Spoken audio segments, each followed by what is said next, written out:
Well, I would say some people are cutting back and other people are having a harder time cutting back and are therefore either saving less or racking up even more debt. Mm. And I think what we need to hold in our hands is this paradox. So the paradox is the circumstances that we find ourselves in are brutal.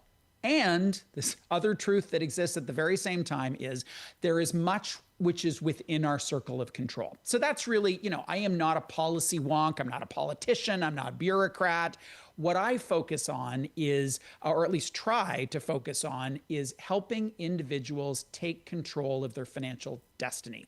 We are all in the same storm, but we are all in a different boat. And so, whatever boat you're in, how are you going to paddle yourself, row yourself, sail yourself to calmer waters? And that's the big question. It's a very personal thing. Anything that I would say by way of advice would have to be customized to people's very specific circumstances. What are some general bits of advice you can share?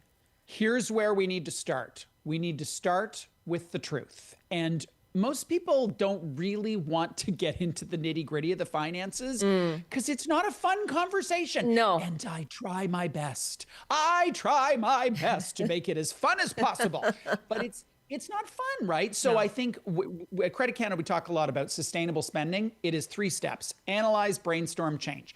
The first part, the analysis, it's not a complicated thing. It's how much is coming in, what's going out, and where. And you get a little snapshot of that such that then you can brainstorm some creative ideas of how you can either increase income or cut spending. And to be sure, there are many families in this country in which there is literally nothing to cut. There's absolutely nothing to cut. But for a large segment of our population, there are some things that could be cut. They're really hard things to distinguish between a need and a want. And then the third thing is commit to some changes, not 50 changes, but 2 or 3 things that are going to make the biggest difference. And there's a level of creativity here, which I really encourage people to embark on.